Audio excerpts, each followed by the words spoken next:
नमस्कार साथियों, गौरव ज्ञान धारा में आप सभी का स्वागत है। आज की इस क्लास में अपन पढ़ने जा रहे हैं कक्षा 10 जो आरपीएससी आप लोगों के राजस्थान अध्ययन की किताब चलती थी। आज ये कहना पड़ रहा है कि चलती थी तो विलोपित हो गई है अब, लेकिन चिंता नहीं करें कि ध्यान है कि कच्छो बदले बदलने 10 नहीं रुकया करें। आप बात जो है कह गया आप सुभाष जी सर की है, पर वह हकीकत बात है। तो वही बात है कि टापर मतलब कल मैसेज करता अपने बाद में मैं वीडियो एक शॉर्ट्स वीडियो भी बना दियो, एक डिटेल वीडियो भी बना दियो कि अरे भाई किताबा विलोपित किया नहीं, यानी कि स्कूल में पढ़ानी बंद किए तो बाण स्कूल वाला टापरा नुकसान है कि वो राजस्थान की कला संस्कृति हूँ जो जान सकता हा बा चीज नहीं जान सकी। लेकिन थारे तो भाई एग्जाम में कंपटीशन में यही चीज पूछनी है। और मैं तो कहूँ कि अब वे भाग्यशाली है लोग जिन्हें बाड़े 10वीं 9वीं किताबें पढ़ी है, क्योंकि अब तो धीरे धीरे मिलनी भी बंद हो जाए मार्केट में। बस कटुम पढ़ो थे। मैं एक वीडियो वो बना दियो भी, मैं कहो भी कि मेरे पास अभी भी जो है नवीन हिंदी व्याकरण और रचना की वो किताब पढ़ी है, छोटी वाली, जो बहुत बेहतरीन किताब थी। अब उस किताब को लेने के लिए लोग तरसते, मिलती नहीं है। तो ये तो अब विलुप्त तो हो जाएगी ये किताबें, लेकिन परीक्षा में प्रश्न विलुप्त होने वाले नहीं है। तो अब तो इनकी अहमियत और ज्यादा बढ़ जाएगी कि भाई अब ये यहाँ से सवाल आने वाले कहाँ से पढ़े। पहले तो स्कूलों में किताबें मिल जाती थी, किसी बच्चे से लेकर पढ़ लेते थे, या मार्केट में भी चलती रहती पढ़ लेते थे। अब क्या करें जबकि सवाल तो यूं के यूं बनने आपके। तो भाई साहब चिंता मत करो, मैं पूर्व कराऊं, मैं पीछे हटने वाला नहीं हूं। मैं डटा रहूंगा और मैं पढ़ाता रहूंगा। 9वीं 10वीं भी पढ़ाऊंगा, 6ठी से 8वीं भी पढ़ाऊंगा। आरपीएससी का वादा किया है तो पूरी पढ़ाएंगे, यहाँ नहीं है अपा विचलित वहां कौन क्या गुरु जी किताब बंद होगी पढ़ाना मतलब आप पढ़ाओ बैच के नहीं पढ़ाओ, ये पढ़ाएंगे और इसमें से सवाल बनेंगे। हर एग्जाम हर कंपटीशन एग्जाम में इसमें से आप लोगों को सवाल देखने को मिलेंगे, चिंता ही मत करो। मैं कल भी थान कहो कि बा किताब भले साइड में रख दो, ये नोट्स मेकिंग पैटर्न में ही अपन चाला और यही आप लोगों के लिए आधार बनेगा। कोई भी चीज छोड़ने वाला नहीं है। और अपन की समस्या है ना, अगर अपन लागे कि अपन समस्या आ रही है और इनके ध्यान नहीं पड़ रही हो इतिहास रिलेटेड, तो अब तो और भी सुविधा होगी। अपन मान सिंह जी जन्म ले लियो है, थान ध्यान है तो पुनर्जन्म हुआ है, तो अपन मान सिंह जी रट बूझ कराने भी चल सका कि मान सिंह जी बताओ थोड़ी मार समस्या आ रही है कि इनके है इतिहास में आरबीएससी किताबें भी विलुप्त हो चुकी है और हमें इतिहास में मार समस्या आ रही, तो कहीं बता दो कि इतिहास में और क्या जानकारी जान सका। तो अपन मान सिंह जी चाल सारा का सारा ठीक है, तो बूझ भी करा था तो मान सिंह जी बता दी अपन के मतलब देखो बच्चों का बचपन किस तरीके से छीना जा रहा है। मुझे तो भाई जो लगता है स्पष्ट मैं कह देता हूँ, ये बच्चों का बचपन ही तो छीना जा रहा है। बेटा टाबर जो किताब हम लिखी वाली बात बता दी और वायरल करने वाला वायरल करने में ढुका है। क्या जमाना आ गया भाई साहब। आने वाले समय में क्या हो गया भाई, कलयुग आने वाला है। मान सिंह जी गए टाबर हम तो दम जा रहे। अरे टाबर ने कौन उपचारी हो रहा, मान सिंह जी ऊपर बैठा बैठा गए, अरे हम थम जाओ रे, थे इतिहास बदलने रहो के। चलिए शुरू करते हैं आज की अपनी इस क्लास को। इसके अंदर अपन पढ़ने वाले हैं, आप सभ्यताएं पढ़ेंगे। आज कालीबंगा आहड़ गिलुंड आप लोगों के रिवीजन होने वाला है, बहुत शानदार। भाई साहब एक एक शब्द एक एक लाइन इस क्लास की जो अपनी चलेगी आरबीएससी बहुत इंपॉर्टेंट है। चाहे आप कोई भी एग्जाम दो, ये क्लासेस आप लोगों के लिए सदाबहार है। रेगुलर रहना, नियमित रहना। लोग अधिक भ्रमित करेंगे भड़काएंगे, अपन को भड़कना नहीं, अपन को पढ़ना है। ठीक है टाबरो करा शुरू। ओके, रणभूमि विजय बैच में आप सभी का स्वागत है। देखो भाई सबू पहली पहल, अब ये पहला अध्याय है ना कक्षा 10 का, ये बहुत लंबा चलने वाला है क्योंकि आधी किताब इसी ने घेर रखी है। तो देखो कल अपन ने जो पढ़ा उसके आगे कल पाषाण काल पढ़ा, उसके आगे आज धातु काल पढ़ना है। आज क्या पढ़ना है अपने को, धातु काल। धातु का मतलब यानी कि जैसे तांबा मिलने लगा, कांस्य युगीन सभ्यता हो गई, फिर लोह युगीन सभ्यता आई। तो अब ये जो है इस तरीके से प्रश्न बनेंगे और कैसे बने मैं बताता हूं। देखिए देखो ताम्रकाल, कॉपर एज जिसे कहते हैं, राजस्थान के विभिन्न स्थानों से ताम्र पाषाणकालीन सभ्यताओं के अवशेष मिले। ये आप जानते हैं। तो ये क्या है, सिर्फ नोट्स में अच्छे लगता है लाइन, लेकिन इसको रटने की जरूरत नहीं है। ठीक है, तो जो उस समय के सांस्कृतिक विकास को दर्शाते हैं। अब देखो प्रमुख स्थल ये सारे के सारे आपके 10वीं की किताब में दे रखे हैं, जो आप लोगों को मैच करना है। ठीक है, जो आप लोगों को मैच करना है। देखो गणेश्वर सभ्यता कहाँ है, सीकर। सीकर में भी यदि बात करें किस जगह, तो नीम का थाना के अंदर है। कहाँ है, नीम का थाना में। और ये गणेश्वर जो है कांतली नदी के किनारे है। नदी कौन सी है, कांतली नदी के किनारे। अब देखो पहले बीच में नीम का थाना अलग जिला बना था, फिर बाद में उसको भी लोप करके वापस शामिल कर दिया था, तो पीछे सीकर बचा। कालीबंगा कहाँ है भाई साहब, सबसे मोस्ट इंपॉर्टेंट है, काले रंग की चूड़ियां हनुमानगढ़ के अंदर। गिलुंड सभ्यता कहाँ पड़ती है, राजसमंद में। आहड़ और झाड़ोल सभ्यता कहाँ है, उदयपुर में। पिंड पांडलिया ये चित्तौड़गढ़ के अंदर है। और पुराड़ा कहाँ है, नागौर में। भाई साहब पुराड़ा सभ्यता कटे है नागौर। पुराड़ा पूछियो है, पुराड़ा नहीं पूछियो, पुराड़ा मारसो में पूरे पड़े पड़े। साबड़िया और पुंगल कहाँ पड़ती है? बीकानेर के अंदर। नंदलालपुरा, किराडोत और चितवाड़ी ये जयपुर में है। एलाना जालोर, बूढ़ा पुष्कर अजमेर और कोल माहौली सवाई माधोपुर और मल्ला कहाँ है? भरतपुर के अंदर। अब इसमें क्या है? इसमें कोई बड़ी बात नहीं है, ये सारे स्थान आप लोगों को याद है ऑलरेडी, ये तो ऑलरेडी याद है। था नींद में उठा पूछ दूं मैं कि बता कालीगंगा कटा टाबर, तो थे बता दो क्या हनुमानगढ़ गुरुजी। आहड़ कटे बता जल्दी फटाफट बता, तो थे तुरंत कह दो कि आहड़ गुरुजी उदयपुर के माए। तो ये चीजें तो आपको रटने की आवश्यकता भाई साहब है ही नहीं, ठीक है। यहां से तो सीधी सीधी आप लोगों के दिमाग में चली आती है ये चीजें, ठीक है। स्क्रीनशॉट ले लो, फिर आगे बढ़ते हैं, अपन चीजों को समझते हैं बहुत बढ़िया तरीके से। देखिए फिर आता है ताम्रकाल के बाद में क्या ध्यान रखना है? लोह काल, आयरन एज। ताम्र और कांस्य काल के बाद लोहे के प्रयोग ने कृषि उपकरणों और हथियारों की गुणवत्ता में क्रांतिकारी बदलाव किए। ये आप लोगों को लैंग्वेज बना के एग्जामिनर सवाल दे सकता है कि बताइए कृषि उपकरणों का तेजी से मतलब विकास कहां से हुआ? तो फिर ध्यान रखना लोह काल के अंदर हुआ है, ठीक है। खेतीबाड़ी के उपकरण लोह काल से बढ़ने लगे हैं। फिर देखो, पंखो बंद करना क्या हम, ओके। फिर देखो नो सभ्यता। अब नो कैसी सभ्यता है? लोह युगीन सभ्यता है। तो एक प्रश्न तो सीधा बनता है, ये जो अभी अपन ने पढ़ी थी लास्ट स्लाइड पे वो ताम्र युगीन थी, और अब अपन को ध्यान रखना है कि ये लोह युगीन है, तो यहां से प्रश्न सीधे सीधे बनते हैं, ठीक है।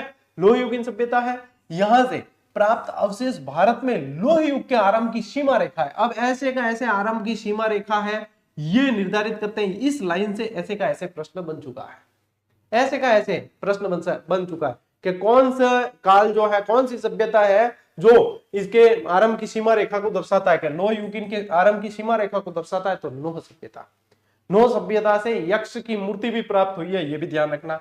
जोधपुरा सभ्यता, अब देखो मैंने कहा था आप लोगों को कि यहाँ पे आप लोगों को कुछ चेंज करते हुए भी चलना पड़ेगा, कि वो अपडेट अपन करेंगे। जोधपुरा अब जयपुर में नहीं आके कहाँ आ जाती है? कोटपुतली बहरोड के अंदर आती है। कहाँ आती है?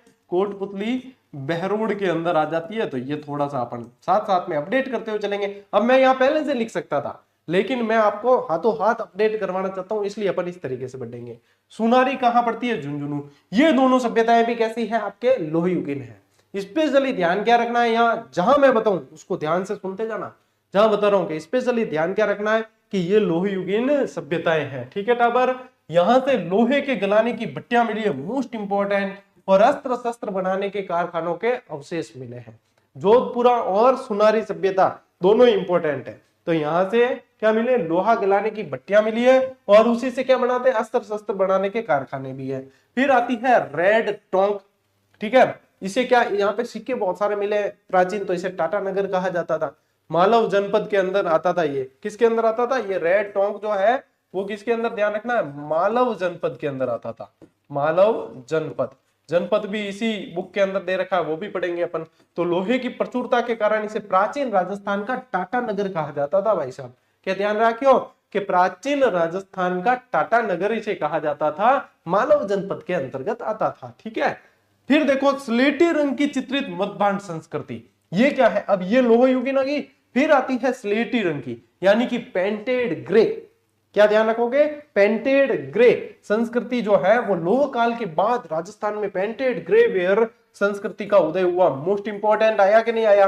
अब रेगुलर अपन जैसे क्लासें किसी सिलेबस के अनुसार किसी वैकेंसी की पढ़ते हैं, तब अपन ये ध्यान नहीं देते कि कौन से एज के बाद में कौन सा आ रहा है। पेंटेड ग्रे कब आया? अब कालानुक्रम वाले भाई साहब सवाल आने वाले हैं। तो जितना भी टाबर आरबीएससी की क्लास पढ़ रही हो नहीं क्या? हाँ, विलोपित ओडी किताब भी मैं पढ़ा थे, कह जो कि मैं पढ़ा विलोपित ओडी, क्योंकि आखिर में सवाल तो ए बनी न काका जी, सवाल तो ए बनी ना। तो देखो यहाँ पे अब ये क्रम पूछेंगे कि किसके बाद कौन सा आया, तो रेगुलर में अपन इस पे ध्यान ही नहीं दे पाते। यहाँ पे ये चीज क्लियर हो रही है। तो क्या ध्यान रखेंगे? लोहे के बाद, लोह काल के बाद में पेंटेड ग्रे वेयर संस्कृति का उदय हुआ। लगभग 600 ईसा पूर्व की ये बात है।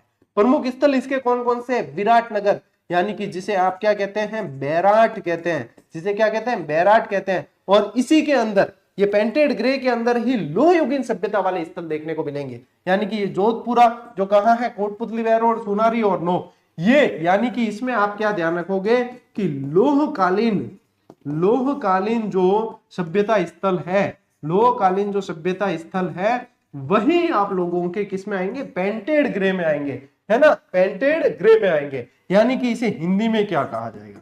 इसे हिंदी में कहा जाएगा चित्रित धूसर मृद भांड। चित्रित धूसर मृद भांड संस्कृति। अब मैं आपका ध्यान ले जाऊं एक जगह कि याद करो वो सवाल कि जब चित्रित धूसर मृद भांड पूछा गया था तो चारों तरफ स्क्रीनशॉट वायरल हो रहा था कि अरे ये सवाल कहां से आया, ये सवाल कहां से आया, ये तो पता ही नहीं चल रहा। ये ले पेंटेड ग्रे यहीं से आया है, चित्रित धूसर मृदबाण संस्कृति। अब देख लो ये स्थल दे रखे, बैराट, जोधपुरा, सुनारी और नो। तो यही है भाई। अब जब मैं मूल किताबें पढ़ाने पे आया हूं तो मैं आप लोगों को मूल किताबें सिर्फ ये देना नहीं, मेरा पूरा आप लोगों को एग्जाम के अनुसार तैयार करना है। वो जीजीडी आर्मी तैयार करना है मेरा मकसद, कि आप लोग एग्जाम हॉल में बैठोगे तो आपके कानों में आवाज गूंजेगी और भाई साहब पेपर आप लोगों को 40% तो क्या आप लोग मतलब मेरिट में आने वाले हो, उसके हिसाब से अपन चलेंगे। लेकिन बशर्ते आप लोगों को भी जीवित रहना पड़ेगा। जीवित का मतलब है नियमित, क्योंकि मेरे नजरों में वह व्यक्ति जीवित ही नहीं है जो अपने आप को नियमित नहीं रख सकता किसी के प्रति। तो भाई साहब जीवित रहना पड़ेगा। यदि जीवित रहते हो तो सिलेक्शन करवाने की गारंटी मेरे अनुसार तैयारी करो, सिलेक्शन आप लोगों का इंतजार कर रहा है। ठीक है। महत्व देखिए, इस काल के साथ ही राजस्थान के इतिहास का ऐतिहासिक युग आरंभ होता है। ऐतिहासिक युग का मतलब है जहां इतिहास के लिखित प्रमाण मिलते हैं और पढ़े भी गए हैं। ठीक है। काल ही पढ़ियो अपा वर्गीकरण पढ़ियो ना, प्राग ऐतिहासिक, आदि ऐतिहासिक और ऐतिहासिक। याद आयो कि नहीं कि टाबरों? एक टाबर के तो गुरुजी थे है ना, एक एक शब्द लिखो और करो। तो भाई साहब जाने मैं एक एक शब्द अगर लिखकर आरबीएससी करूं 5 वर्षीय योजना हो जी, और ये तो बच्चे समझ में नहीं आए। समय है स्मार्ट स्टडी का, वही ढर्रे पर चलने से मतलब नहीं है। स्मार्ट बोर्ड किस लिए लिया है? उसी पे चलना होता तो फिर अपन वो वाले बोर्ड पे ही चलाते। स्मार्ट बोर्ड का मतलब है कि समय को बचाओ और स्मार्ट स्टडी करो, ताकि वो बचे हुए समय को रिवीजन किया जाए, प्रैक्टिस किया जाए और उसके अनुसार झंडे गाड़े जाए। भाई साहब है परंपरागत तरीके, उसी को पकड़ के चलेंगे तो भाई साहब सिलेक्शन लेने में 5-7 साल लग जाएंगे, 5 वर्षीय योजना लागू होगी। इसलिए मैं आप लोगों के अनुसार जो बेस्ट है पैटर्न उसी को लेकर चल रहा हूं। इसमें समझाना बहुत अच्छा होता है और याद हो जाता है। और अरे नोट्स मेकिंग पैटर्न, नोट्स बनाने मिले पूरा यूं बस ले स्क्रीनशॉट। जो चीज आधे घंटे में हो सकती है उसके लिए 2 घंटे क्यों खराब करने हो? बचा हुआ 1.5 घंटा आप लोगों के रिवीजन और अभ्यास में काम आएगा, तभी तो आप लोग कंपटीशन क्रैक करके आगे जा पाओगे। तो भाई डरे मत चलना चाहो जो टाबर तो भाई मन लगे तय पेड क्लास थान की ज्वाइन कर लेनी चाहिए।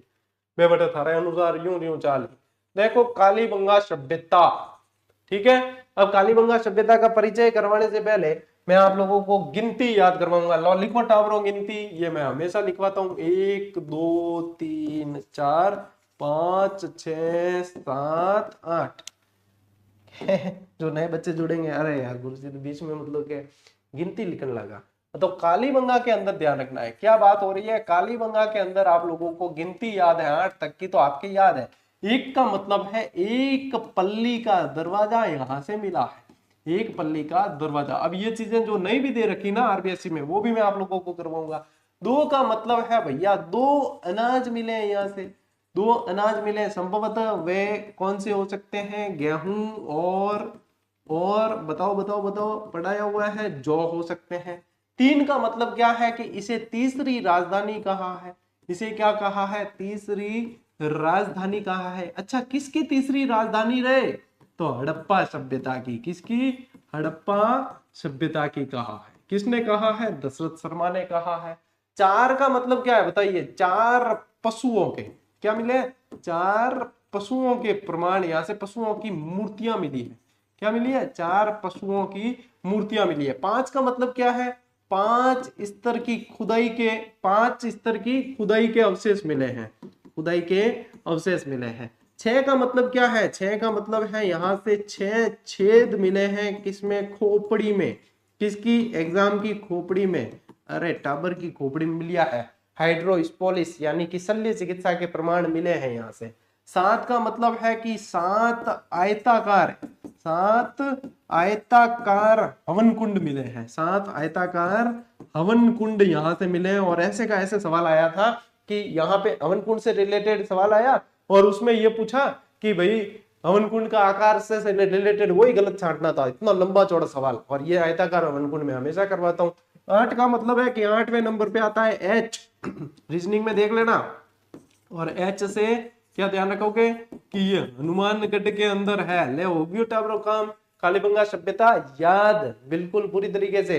तो ये तो है एक्स्ट्रा चीज, कालीबंगा को याद करने का तरीका है, इसमें से सवाल पूछता है एग्जामिनर। अब देखो चलते हैं अपन आरबीएससी पे, ठीक है, आरबीएससी पे चलते हैं। तो सामान्य परिचय में ध्यान रखना, राजस्थान के हनुमानगढ़ जिले के अंदर है। प्राचीन द्रस्तवती यानी कि सरस्वती नदी जिसे कहते थे उसके किनारे, यानी वर्तमान कौन सी है ये, घग्गर नदी। हनुमानगढ़ से कौन सी बहती है, घग्गर नदी बहती है, तो वहां पे है ये। अब ये सभ्यता जो है 6000 वर्ष से भी अधिक प्राचीन है। ये ऐसे का ऐसे लाइन दे रखी है सारी की सारी आरबीएससी की किताब में, जो मैं आपको नोट्स मेकिंग पैटर्न पे करवा रहा हूं। मैं इसके स्पेशली नोट्स बना के फिर आप लोगों को दे रहा हूं कि जो बोरिंग चीज है वो भी इंटरेस्टिंग बने, ठीक। तो ये 6000 वर्ष से अधिक प्राचीन है, याद रखें। नामकरण देखो, यहाँ खुदाई के दौरान क्या मिला, काले रंग की चूड़ियां मिली, काली चूड़ियां मिली, इस कारण नाम हो गया कालीबंगा। तो पंजाबी में बंगा को क्या कहते हैं, इसका अर्थ होता है चूड़ी। तो यहाँ काले रंग की, और कालीबंगा जो शब्द है पंजाबी नहीं आए अगर तो ध्यान रखना कि सिंधी भाषा, पंजाबी आ जाए तो ठीक, नहीं तो सिंधी भाषा का शब्द है। अब देखो अमल कैसा होता है, अमल, अमल देखिए कहते हैं अमल व कालो, तो हिंगो मतलब है कि कालीबंगा यानी काला, अमल होता है काला। तो अमलानंद घोष, सभ्यता की खोज किसने की, 1952 में अमलानंद घोष ने की। उत्खनन इसका देखो 1961-62 के अंदर इसमें किया है ब्रजवासी लाल, बीबी लाल का मतलब है ब्रजवासी लाल, ठीक है, और बीके थापर ने किया है, ठीक है, ब्रजवासी लाल और बीके थापर। और पूछ ले तो ध्यान रखियो एमडी खरे। देखो मैंने कहा कि अधूरापन है, आरबीएससी की किताबों में अधूरापन है, लेकिन अपन पढ़ रहे हैं तो भैया पूरा करेंगे अपन, है ना, पूरा करेंगे। तो एमडी खरे भी ध्यान में रखें। और जो स्तर में खुदाई के स्तर मिले हैं तो 5 स्तर के खुदाई के यहाँ पे अवशेष मिले हैं टावरों, ठीक है, समझ में आएगी बात, समझ में आई। इसके अलावा यहाँ से क्या मिला है, चिरायु कब्रें मिली है, चिरायु कब्रें मिली है, यानी कि चिरायु कब्रें कैसी होती है, अंडाकार होती है, कैसी होती है, अंडाकार होती है चिरायु कब्रें। ये भी आप लोगों को ध्यान रखना है। जैसी चीजें मैं बता रहा हूं, ये सभ्यता कैसी है, ये कांस्य युगीन सभ्यता है। कैसी सभ्यता है, कांस्य युगीन सभ्यता है। राजा दशरथ के कितनी पत्नियां थी, राजा दशरथ के 3 पत्नियां थी। तो ध्यान रखना कि दशरथ शर्मा जी जो है नी, दशरथ शर्मा जी ने इसे क्या कहा है, इसे कहा है हड़प्पा की तीसरी राजधानी। क्या कहा है, हड़प्पा की तीसरी राजधानी कहा है, तीसरी राजधानी कहा है टाबर। ध्यान रखियो, ले स्क्रीनशॉट। चलो भाई आगे बढ़ा। ओके, देखिए अब सभ्यता का वर्गीकरण उत्खनन के आधार पर इसे 2 भागों में बांटा है। एक तो है प्राक हड़प्पा स्थल और दूसरा है हड़प्पा सभ्यता। तो यूं पूछ ले कि प्राक हड़प्पा स्थल है, उसके अंदर कौन से स्तर की खुदाई है, तो प्रथम 2 स्तर जो है ना उससे हड़प्पा सभ्यता से भी प्राचीन है, जिसे कहा गया प्राक हड़प्पा। अगर स्तरों का वर्गीकरण भी पूछे तो भी अपने सवाल से ही करना है, प्राक हड़प्पा स्थल कौन से है, तो क्या ध्यान रखना है अपने को, प्रारंभ के 2 जो स्तर की खुदाई हुई है वो, और उसके बाद में तीसरा, चौथा और 5वें स्तर की खुदाई है, उससे हड़प्पा की समकालीन अवशेष मिले हैं, यानी कि वो हड़प्पा के समकालीन है। ठीक, आगे बात समझ। नगर नियोजन और स्थापत्य इसकी विशेषता थी, इसीलिए तो हड़प्पा सभ्यताओं की क्या विशेषता, नगरीकृत और बहुत बेहतरीन तरीके से बसा हुआ, यानी कि यहाँ शहरी सभ्यता थी, ये ग्रामीण नहीं थी। अभी आहड़ चलेंगे तो आहड़ में ग्रामीण थी, ठीक है। तो क्या ध्यान रखोगे, ये एक सुव्यवस्थित रूप से बसा हुआ नगर था। मकान बनाने की मिट्टी की ईंटों को धूप में पकाकर उपयोग में लिया जाता था। अच्छा, छतें लकड़ी की होती थी, छतें जो है वो लकड़ी की होती थी, ये भी ध्यान रखना। नालियां लकड़ी की, छत कैसी होती थी, छत लकड़ी की होती थी भैया, ठीक है। ओके, भूकंप के प्रमाण भी मिले यहाँ से। जल निकासी की बहुत बेहतरीन व्यवस्था होती थी, जल निकासी की यहाँ भी बेहतरीन, और जल निकासी के लिए जो है चक्रकूप मिले वो आहड़ से मिले, आहड़ से चक्रकूप मिले।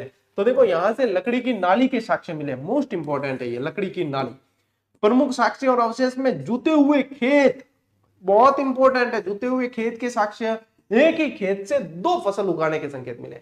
कौन सी पूछते हैं इसमें, कौन सी, गेहूं और जौ, गेहूं और जौ, ये ध्यान रखना।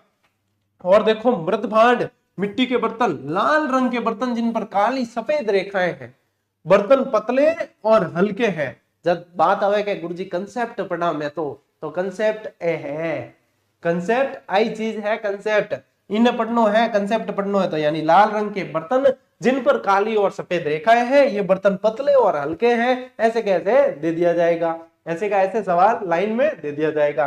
फिर देखो चिकित्सा, एक बच्चे के कंकाल की खोपड़ी से 6 छेद मिले जिसे मस्तिष्क शोध कहा जाता है। यानी हाइड्रोस्पोलिस बीमारी के संकेत मिलते हैं वो यहाँ से। और ये मस्तिष्क शोध के नाम से ऐसे का ऐसे प्रश्न बना, देख लो लास्ट रीट का एग्जाम उठाकर देख लो, पूरा प्रश्न आरबीएससी की किताबों से बना है। और थे कहो कि गुरुजी विलोपित होगी, मैं पढ़ा कि नहीं पढ़ा?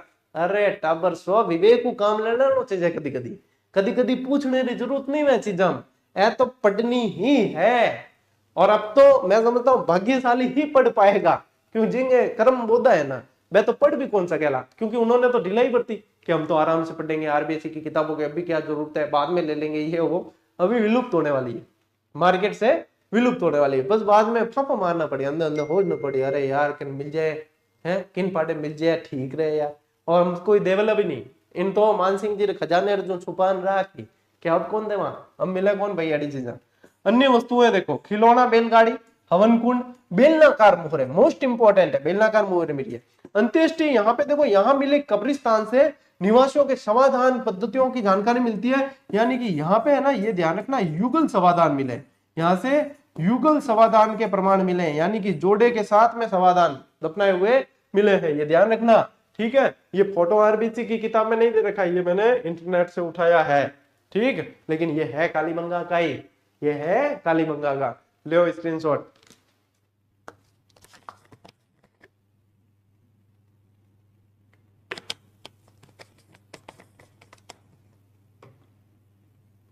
ठीक है ठाकुर, आगे बढ़ना। देखिए अब आते हैं अपन आहड़ सभ्यता। देखो 4-5 सभ्यता ही मोस्ट इंपोर्टेंट है भारत के, नहीं राजस्थान के अंदर, ठीक है। कालीबंगा, आहड़, बैराट, गणेश्वर, बालाथल, ये कुछ ही की है बहुत ज्यादा इंपोर्टेंट, जहां से सवाल बहुत पूछते हैं, ठीक है। और चित्र भी थारे आरबीएससी में कौन दियोड़ो पर क्लास आटो लाग रही तो किन तो फायदो मतलब ज्यादा होना चाहिए, एक्स्ट्रा एफर्ट होना चाहिए, जदी तो टाबर जुड़ी उड़ा रहे, बस क्या कि गुरुजी वाह क्या मजा कर दिया आपने, आपने तो वास्तव में समा मान दिया, लीला लहर हो जाएगी, तो माने भी राजी होने को मौका मिले, अरे यार अपा भी की बढ़िया करियो, टाबर तारीफ करे।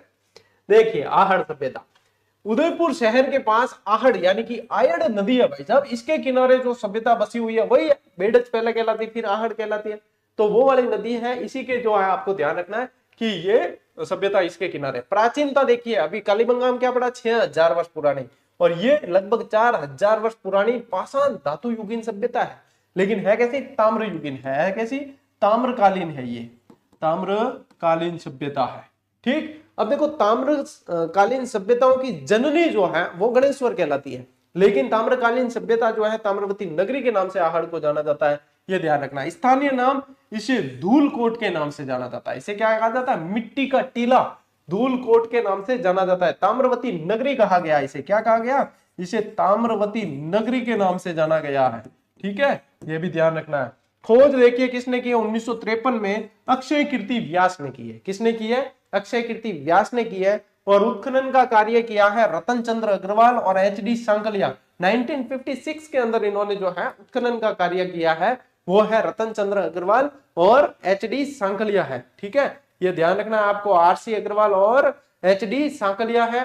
तो ये 1956 के आसपास जो है आरसी अग्रवाल ने इसका उत्खनन किया और एचडी सांकलिया ने उनकी भी बात 1961 के आसपास किया है, ठीक है, ये ध्यान रखो, बेसिक जानकारी है। फिर आगे बढ़ते हैं अपन, फिर देखो रहन सहन और संस्कृति, ये जो है मकान बनाने में धूप में सुखाई गई ईंटों को प्रयोग करते थे, और इसके अंदर क्या ध्यान रखोगे, ये ग्रामीण संस्कृति है, ये कैसी संस्कृति है, ग्रामीण संस्कृति है भाई साहब, ग्रामीण संस्कृति है, ये ध्यान रखना। धार्मिक विश्वास देखो, ये लोग मृतकों को गहनों आभूषणों के साथ दफनाते थे, जो मृत्यु के बाद भी जीवन अवधारणा में उनके विश्वास को दर्शाता है, ठीक, ये बहुत इंपॉर्टेंट लाइन है, हल्के में मत लेना, ये चीजें ऐसे की ऐसे पूछी जाएगी। फिर सभ्यताओं के अलग अलग नाम देंगे, फिर अपन कंफ्यूज होंगे, अरे अब क्या करा, इनको क्या उत्तर हो सके यार, ठीक ढंगू पढ़ लिया होता तो ठीक रहता, तो ऐडी नौबत अणिली दड़ी, मौका बार बार नहीं मिलेला पाछा, ठीक है। चलिए मृत भांड बर्तन देखिए, यहाँ लाल काले मिट्टी के बर्तन सर्वाधिक मिले हैं, इसलिए इसे लाल काले मृत भांड वाली सभ्यता कहा जाता है। मोस्ट इंपोर्टेंट आ गया, मोस्ट इंपोर्टेंट आ गया। अब देखो चित्रित दूसर अपन ने पढ़ा, वो अपने बैराट नोह वगैरह वो सारी है ना लोहकालीन, यहाँ पे क्या है, यहाँ पे है काले लाल मृत भांड है भाई साहब, ये काले लाल मृत भांड वाली सभ्यता ही कहलाती है। अच्छा, जल की निकासी के लिए चक्र को ध्यान में रखना, यहाँ पे क्या ध्यान रखोगे, जल निकासी के लिए यहाँ पे चक्रकूप थे, चक्रकूप थे, कुएं बने हुए थे गोल, ठीक है। अर्थव्यवस्था, ताम्र नगरी, तांबे के औजारों और उपकरणों पे अत्यधिक प्रयोग के कारण इसका दूसरा नाम क्या था, ताम्रवती नगरी। अर्थव्यवस्था और उद्योग में क्या ध्यान रखोगे, ये पशुपालन और कृषि पर आधारित थी। यहाँ पे क्या था, ये पशुपालन, ये पशुपालन और कृषि, यानी कि कैसी हो गई, एक तरीके से मिश्रित कृषि हो गई है, ये अर्थव्यवस्था का इसका आधार था, ठीक है। रंगाई छपाई, उत्खनन से प्राप्त ठप्पों से या रंगाई छपाई के व्यवसाय को उन्नत प्रमाण मिले हैं, ये भी आप लोगों को ध्यान रखना है, रंगाई छपाई के। और बाहरी ईरानी जो है वो बर्तनों के हत्थे और वो मिले हैं यहाँ से, यानी कि बाहरी जो है प्रभाव देखने को मिलता है। साथ ही साथ अनाज के कोठे, क्या ध्यान रखोगे, अनाज के कोठे या गोरे, इनको कहा गया कोठे या गोरे मिले हैं आहड़ से, ये भी ध्यान रखना है आपको। ले बेटा जी स्क्रीनशॉट ले। और बनासियन बुल तो ध्यान रखना ही रखना है। चलो आगे बढ़ते हैं, अभी पढ़ते हैं और, ठीक है। चलिए यहीं पे एक और लिख लेना, बनासियन बुल, क्या ध्यान रखोगे, बनासियन बुल, इसकी जो है मूर्ति मिली है, ठीक है। चलो इनके अलावा देखो गिलुंड सभ्यता, इसके अलावा क्या ध्यान रखना है, गिलुंड सभ्यता ध्यान रखनी है, राजस्थान के राजसमंद में है और ये बनास नदी के तट पर विकसित हुई है, ये बनास नदी के तट पर विकसित हुई है। पर एक भी शब्द आरबीएससी का नहीं छोड़ रहे, बल्कि मैं एक्स्ट्रा बता रहा हूं, ध्यान रखना, ठीक है। और अन्य नाम में इसे बनास संस्कृति के नाम से भी जानते हैं, किसी को, गिलुंड को, ठीक है। और आहड़ संस्कृति से जुड़ी हुई है। इसका समय पूछे तो ध्यान रखना 1900 से 1700 ईसा पूर्व निर्धारित किया। अब ये मोस्ट इंपॉर्टेंट है, क्योंकि कालीबंगा से प्रश्न बन चुका है, आहड़ से प्रश्न बन चुका है, अब गिलुंड से बनेगा, तो उसमें क्या ध्यान रखोगे, 1900 से 1700 ईसा पूर्व निर्धारित किया। उत्खनन देखिए, प्रथम चरण में आपको ध्यान रखना 1957-58 में बीबी लाल के निर्देशन में, और दूसरा चरण 1998-2003 doctor V S. Shinde Pune, professor Gregory Possehl, Pennsylvania विश्वविद्यालय अमेरिका के निर्देशन में। अब यहां से प्रश्न बनने की संभावना ज्यादा है, क्योंकि अब कालीबंगा आहड़ से तो बहुत बना है, लेकिन अब यहां से पूछ लिया, मान लीजिए सिर्फ ये प्रश्न ध्यान में रखो कि प्रोफेसर ग्रेगरी पोसल का संबंध किससे रहा, तो अपने को ध्यान रखना है जी से जीजीडी, जी से ग्रेगरी, जी से गिलुंड, ठीक है। तो ये हो जाएगा याद। अब देखो प्रमुख साक्ष्य यहां से मृदबान मिट्टी के बर्तन, कैसे 5 प्रकार के बर्तन मिले, सादे, काले, पॉलिशदार, भूरे, लाल व काले चित्रित। लाल व काले चित्रित एक है, ठीक है, और ये 1 2 3 4 और ये पूरा एक है, तो ये इतने। अब ये की ये लाइन इमेजिन करो, आ गया प्रश्न, अपन ने ध्यान ही नहीं दिया था तो फोटो कराना था, बच गया था। पेपर घना भारी बना है गुरु जी, पेपर तो भाई साहब हमें सिलेक्शन देने वाला बड़े कौन, तो अपन पढ़नो भी ढंगू पड़ी, अपन भी ढंगू ही पढ़नो पड़ी के पेपर भारी बनी। मानसिकता बाई रखो के पेपर भारी बनेला, तो क्या पेपर भारी आयो तो भी थान टेंशन नहीं हुई, क्योंकि तैयार ही भी तरीके हुआ, लेकिन था तैयार यूं हुआ कि पेपर तो सरल आए, बिंग बाद में आयो पेपर भाई साहब कठिन, और बटे पार तो मिट्टू उड़ गया। तो वो चीज नहीं होना चाहिए, हमेशा पेपर जो है अपने कठिनाई स्तर से अधिक का ही मान के चलो कि अधिक ही आना है, तो अपने को समस्या नहीं होगी।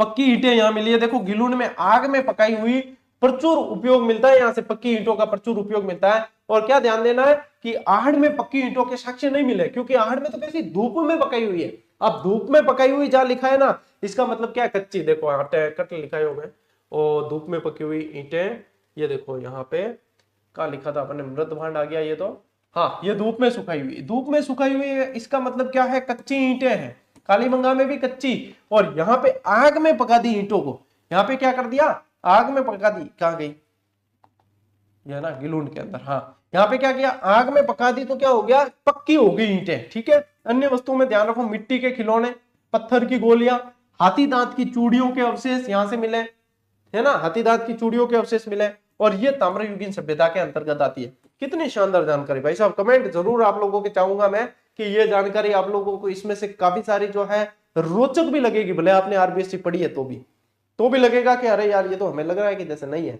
तो कमेंट जरूर चाहूंगा कि ये वास्तव में आप लोगों के लिए कितनी असरदार है, ताकि मैं ऊर्जा से सराबोर होकर आप लोगों को पढ़ा सकूं। ले स्क्रीनशॉट, आगे बढ़ते हैं। फिर देखो भाई साहब बागोर सभ्यता, अब बागोर कट पड़े, बागोर पड़े भीलवाड़ा में। बागोर कहाँ है, बागोर है भीलवाड़ा, ठीक है। अवस्थिति देखिए भीलवाड़ा जिले में, नदी कौन सी है, कोठारी नदी के तट पर है, और यह मध्य पाषाण कालीन सभ्यता है। अच्छा लास्ट क्लास में भी मैं था जब पाषाण काल बताया भी, मैं बताया भी है कि मध्य का पाषाण कालीन में थान बताया भी है कि बी टाइम बागोर वगैरह ध्यान रखनी है। ठीक है, इसके अवशेष लगभग 4000 से 5000 ईसा पूर्व के माने जाते हैं। 4 से 5000 ईसा पूर्व के ही अवशेष मानते हैं। और उत्खनन देखिए समय 1967 से 1970 तक का है। निर्देशक कौन है? डॉक्टर वीएन मिश्र के मार्गदर्शन में इसका उत्खनन किया गया है 1967 से 70। ठीक है, प्रमुख साक्ष्य कौन कौन से? लघु पाषाण उपकरण मिले यहाँ से, माइक्रोलिथ। तो यहाँ पे देखो बड़ी संख्या में लघु पाषाण उपकरण मिले। बागोर लघु पाषाण उपकरणों का प्रमुख केंद्र रहा है। मोस्ट इंपॉर्टेंट लगा देना, जहां जहां मैंने मोस्ट इंपॉर्टेंट लगाया वहां वहां से सवाल बनेंगे भाई साहब। ठीक है, वहां से सवाल बनेंगे, इसलिए ये ध्यान में रखना। ये माइक्रोलिथ से भी सवाल बनेगा, ये भी मोस्ट इंपॉर्टेंट है। देखो पाषाण उपकरणों की प्रचुरता के कारण क्या पता चलता है कि यहाँ के निवासी जो है वो शिकार करते थे। क्या वो आर्किटेक्ट थे कि शिकारी थे वो? क्योंकि ये क्या है, ये उसी का प्रमाण है कि ये शिकार करते थे। ये ध्यान रखना है। कृषि और पशुपालन, यहां से भारत में कृषि और पशुपालन के प्राचीनतम साक्ष्य मिले, जो इसे ऐतिहासिक दृष्टि से अत्यंत महत्वपूर्ण बनाता है। और देखो ताम्र उपकरण मिले, यहां से तांबे के उपकरण मिले, जिनमें छेद वाली सुई सबसे मोस्ट इंपॉर्टेंट है। छेद वाली सही सबसे मोस्ट इंपॉर्टेंट हो जाए यहां से। अब डायरेक्ट पूछ ले कि छेद वाली सुई कहां से मिली है, भाई साहब सीधे उत्तरायणों से बागोरू मिली है। नो इफ नो बट, पढ़ो यही के यही, क्योंकि यही आप लोगों के वहां पे झंडे गाड़ने के काम आएगा। ठीक है, चलिए चलो भाई स्क्रीनशॉट लो टाब्रो। ओके, देखो शॉर्ट एंड स्वीट कितने समय में पूरी की अपन ने? रिकॉर्ड 32 मिनट्स है ना। 32 मिनट्स में से लगभग मान लो कि 5-7 मिनट तो ज्ञान ही दिया है ना। तो भी ये आप नोट्स बना के देखना, आपको लगेगा 1 से 1.5 घंटा। अरे मुझे भी लगा है स्लाइड बनाने, तो आपको भी लगेगा ही लगेगा, है ना। तो ये इसीलिए ये नोट्स मेकिंग पैटर्न पे और स्लाइड्स पे क्लास चलती है। हम तो भैया सीना ठोक कर कहते हैं कि हाँ हम पढ़ाते हैं पीपीटी से, क्योंकि पीपीटी भी हवा में नहीं बनती है। पीपीटी के लिए हम खुद मेहनत करते हैं, किसी के भरोसे नहीं रहते, है ना। खुद मेहनत करके बनाते हैं पीपीटी, ताकि बच्चों का समय बचाया जा सके और उन्हें स्मार्ट स्टडी के माध्यम से जल्दी सिलेक्शन दिलाया जा सके। इनकी समस्या कहीं नहीं है। समस्या होती तो आज ये इतना बड़ा हुजूम हमारे साथ नहीं खड़ा होता, क्योंकि आज तो ये खुद ही जीजीडी आर्मी जीजीडीएस जो है वो खुद जवाब दे देते हैं। क्या भाई साहब थान ध्यान कोनी के गौरव सर के उद्देश्य है क्या चावे थे, पहला माने समझो, बिंग बाद में थान ध्यान पड़ी के माने उद्देश्य क्या है और वो क्या चाहते हैं। तो बस यही है, आप मुझे समझते हो, मेरे लिए ये सब कुछ है। बाकी किसी को समझाने की, सफाई देने की मुझे आवश्यकता है नहीं। चलिए आज की इस क्लास में साथियों इतना ही। अब मिलते हैं अपन अगली क्लास में, अगले सेशन में। तब तक के लिए राम राम, जय हिंद।